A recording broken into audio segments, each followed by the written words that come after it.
If you want to see a knockdown, drag-out fight in the holler this Christmas, then make a country ham.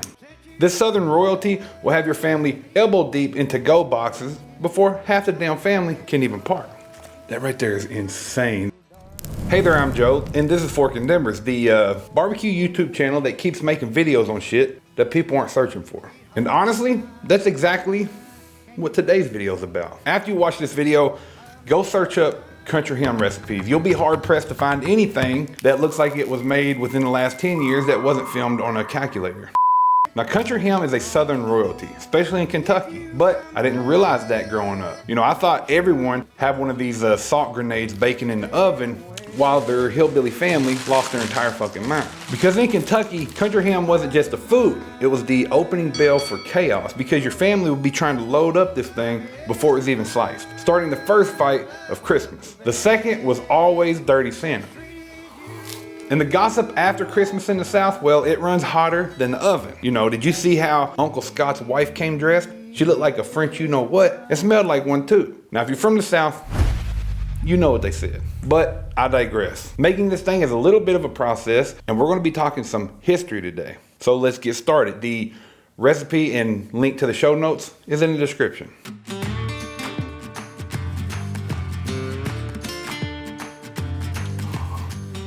It's about 7 in the morning. We had to start off with coffee today, but I got some blends for later. So this here is a country ham. You can get a country ham in the South at Kroger, Walmart, any butcher. And I didn't realize this was a Southern thing, you know, until I got older. But if you're in an area where country ham's not readily available, you can order them online. The best that you can get is probably Benton's, Broadbent, and Newsome's. You know, those three follow the traditional techniques that we're gonna be talking about in this video. Now, a country ham has been cured in salt, then it's been smoked, and then hung to dry age for about a year before they actually sell these things. Now, growing up in the South, we knew of two different types of hams. We knew there was country ham, which is, you know, this salt grenade here, and then city ham. You know, and to us, city ham was for city folk. But really all it is a brine-injected ham. And it's usually what you would find spiraled with a lot of sugar all over it. And it wasn't nearly as sought after as the country ham, at least in the South.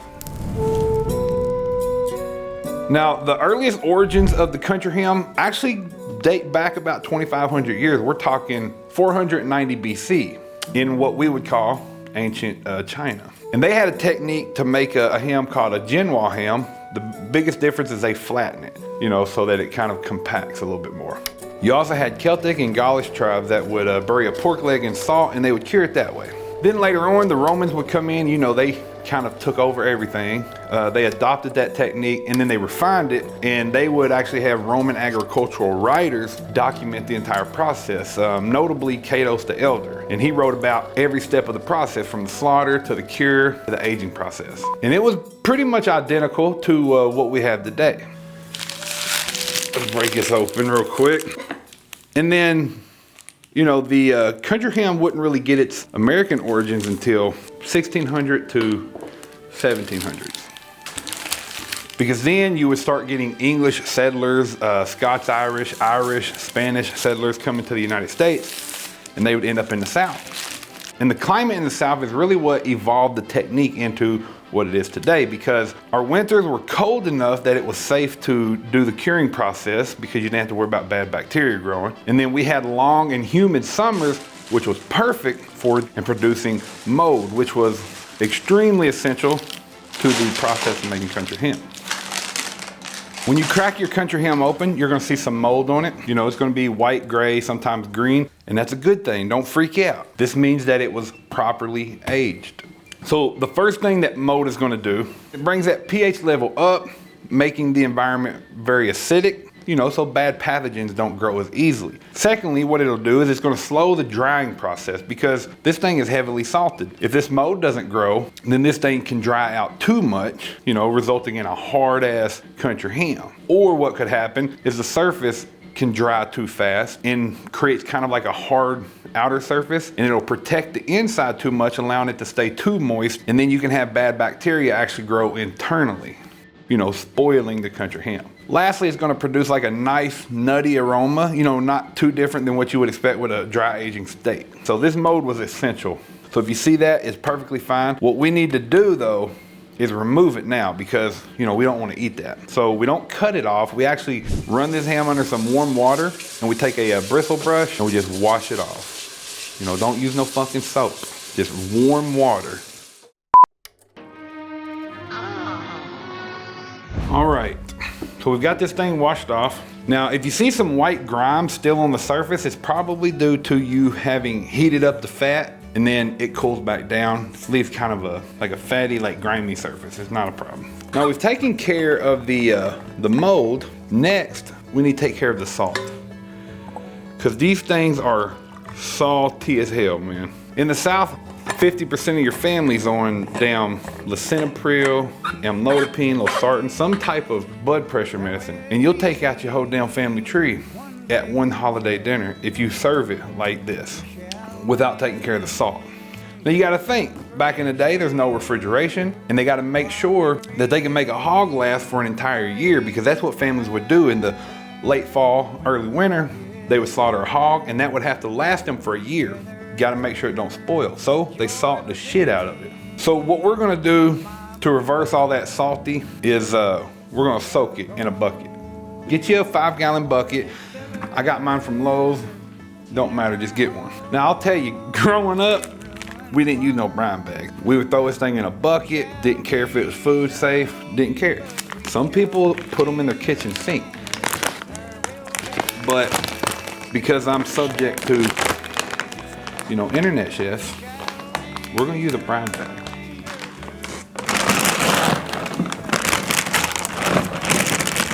And then put your ham in.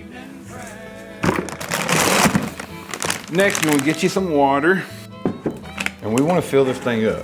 I'm gonna try to do this without fucking pouring this shit everywhere.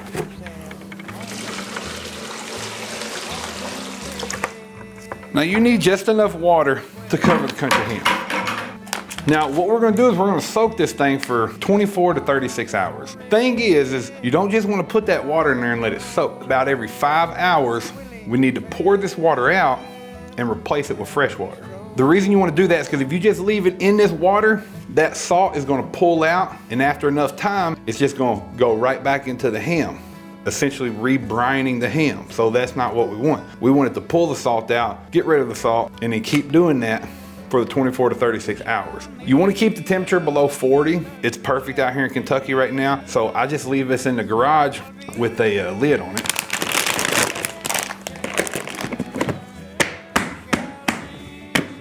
But if you're gonna leave it inside, make sure you're putting some ice in there, and then every time you go to replace the water, just put some more ice in it.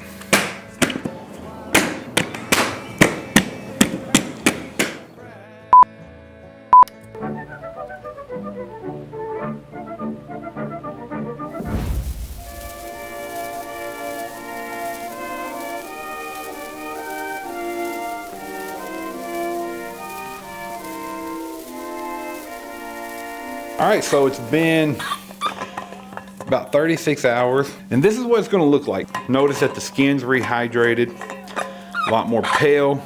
Don't worry, that color comes back during the cooking process. But before we get into the cooking technique that we're gonna use, let's talk a little bit about how the country ham evolved over the past 200 years.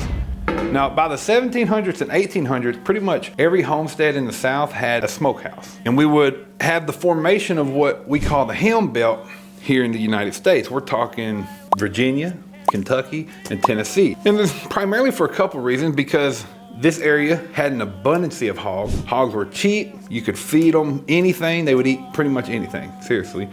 They multiplied like cockroaches. And they feed a lot of people. One hog could last a family for a year. But most importantly, the area had access to like natural resources like salt mines. So we have a Big Bone Lick in Kentucky. Yes, that's an actual name. Big Bone Lick in Kentucky was a salt lick, meaning the springs there would push, salt water or salt up to the top, and they would extracted. You have Saltville in Virginia, they have a natural resource of a salt mine, same thing. And then you got all these rivers that run through the area, making access to those areas even easier. But by the 1800s, this area known as the Ham Belt became famous for making the best country hams in the country. Enslaved Africans, they played a huge role. They were responsible for pretty much the whole process. The slaughtering, the curing, the smoking, the aging, and the cooking. And after emancipation, a lot of those previous slaves, they would leave the area taking all that knowledge with them to different communities. So it was no longer siloed into these farms. And then industrial salt's just becoming a lot cheaper, which will give rise to your commercial ham houses. So you'd end up with brands like Smithfield, they're really famous, everyone knows them, and they become famous through very strict naming laws and things that Virginia put in place. Because Virginia had these laws that said you couldn't be considered a Virginia ham if you didn't follow, this set of rules that they had. Here in Kentucky and Tennessee, they stuck with the traditional techniques, and didn't veer from that because they didn't have those rules put in place. Then also you'd have refrigeration come along, which changed the game quite a bit. So now places in these other areas like California or wherever throughout the country, now they can also mimic the climate that we have in Kentucky, Tennessee, and Virginia, and they can make country ham. I called a butcher shop the other day, and the only country hams they actually had were coming out of California, which is crazy considering we're in Kentucky, where the best country hams in the world exist. They have a 4-H program that I don't know that any other state has. And they take hundreds of kids a year. They take a green ham, which is a ham straight off the pig, hasn't been cured or anything, and they teach them every step from the curing to the smoking, aging, all of it. And then in August at the Kentucky State Fair, they actually auction them off for charity. And I mean, they've been known to go for over $100,000. All right, so let me explain what I'm doing here. Now, growing up, we would use these big aluminum pans that are flimsy as shit, like those ones you get at Kroger or Walmart. You'd go to pull them out of the oven and they fold up. So if you get one of those, make sure you set it on a pan so that the bottom can be supported. Take this country ham and you set it in here with the skin side up. Now, I want to keep the skin side up because it's going to protect that meat that's not in the liquid. Now, there's a couple ways to cook this. A lot of people boil these hams, let them rest, and then they'll slice them or whatever. But what we always did growing up was we baked them. You can use just straight water, but I think using apple juice actually counterbalances all that salt really nicely. What I do is I'll fill it up with apple juice until it's about halfway up the country ham. Don't fill it up too far up, because if you do, it's going to be hard to manage, like when you're moving it around. Now, what we need to do next is we need to cover it super tight with some foil. I about messed up. Shoo, I got to get a thermometer in there.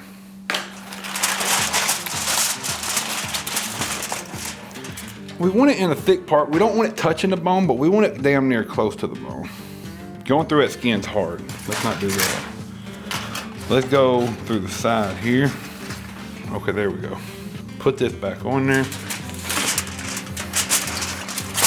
I want to keep as much moisture in as possible. Get you some of this wide foil. You can actually cover the whole surface in one go. All right, so after we've got it wrapped in this foil, it's ready to cook.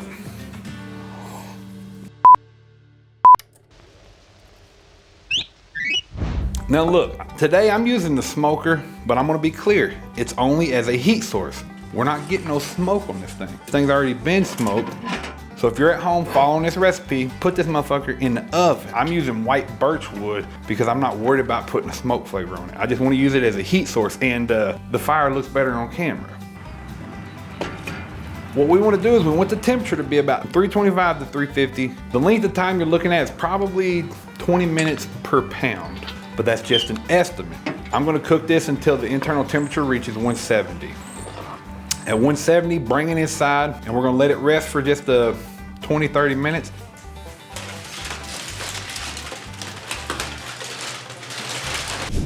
I've cracked open the Blantons.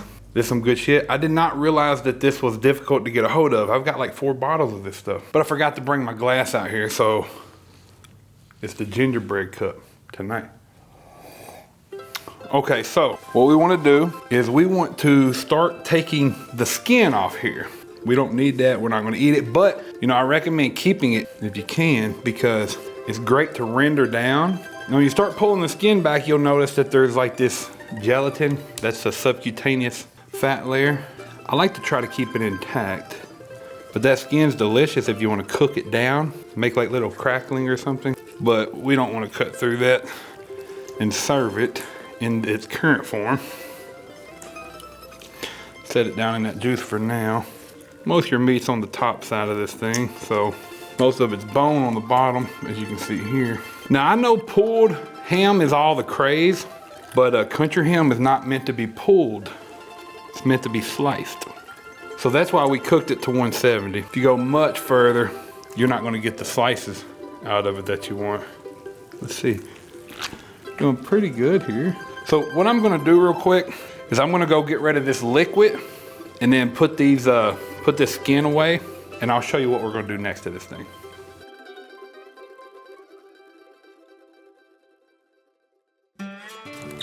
Okay, so I've emptied that liquid out, and I know if you're from Kentucky, you're probably like, what the hell is he doing? Some people, man, that's like drinking caramel. That shit's delicious. A lot of people will use that leftover juice for some type of sauce or whatever. I do reserve some of it, but most of it I throw away. It's very salty, so it usually has to be mixed with something like a stock or something. So the next step is we want to glaze this ham. So what we're gonna do is we're just gonna put some cross hashes in it.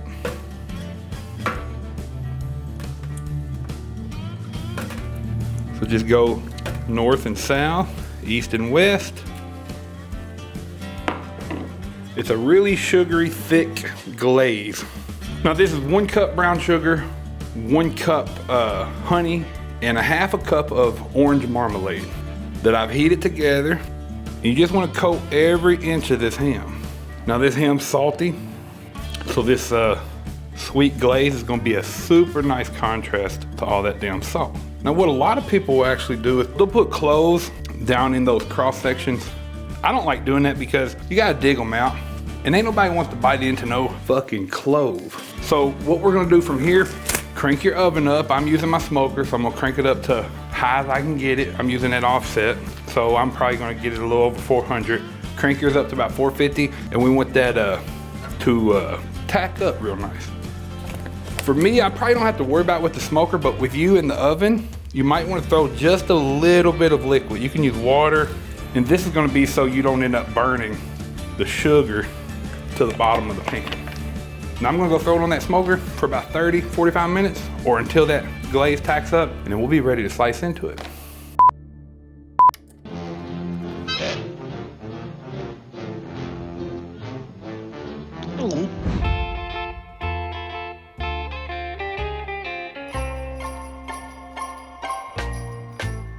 Jingle bell, jingle bell, jingle bell. Guys, this thing turned out pretty amazing. They always do. Ooh, look at here. The bone damn near falls off of it. That came out when I was moving it around, getting my thumbnails. Now to recap just a little, we washed the mold off of it.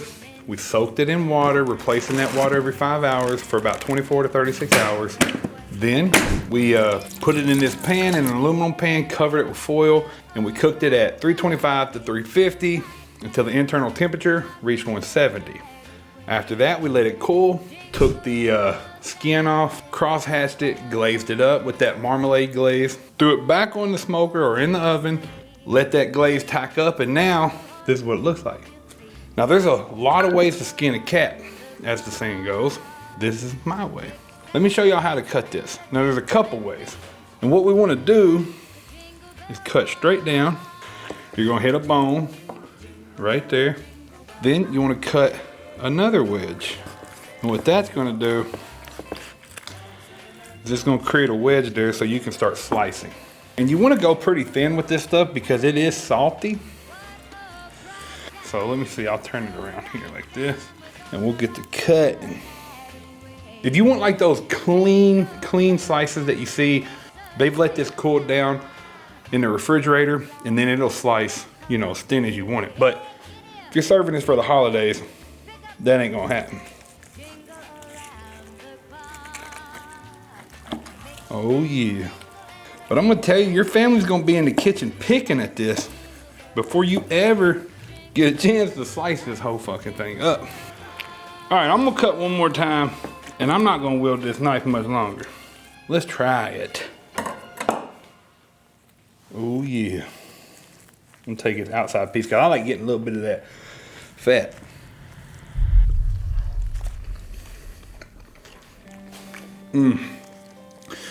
That right there is insane. The salt levels are perfect. You know, most food that you cook, you add salt, you know, slowly until it's perfect levels. With this, you gotta remove it. Look, there's a little bit of sauce in here. That right there is sweet. It's rocking. Now you're probably wondering, why are these hillbilly families fucking killing each other over this country ham leftover? And I'm gonna show you. It's this right here. This is why. This right here. This food right here, over the next couple weeks, you know, probably week, is gonna be eaten on Southern biscuits. And it's gonna be the best thing ever. So you take this right here, you put it on a biscuit. If you have some honey, throw some honey on there. But that right there, that's a home run. Whew. Anybody in the South, you don't mess around with them leftovers. That's how you do a proper country ham here in Kentucky. Now, I'm sure this video won't get any fucking views because there's not a lot of people probably searching this outside of, you know, the South. But I felt that it was important to introduce a Southern staple and something that I grew up with. This is something we had at every holiday, specifically Christmas. But go look for some country ham recipes outside of this video. You're gonna be hard pressed to find a lot of them. If you enjoyed this video, hit the like button, share it, subscribe, and check the description for the full recipe. Now I'm Joe, this is Fork and Embers, and I'll catch you next time.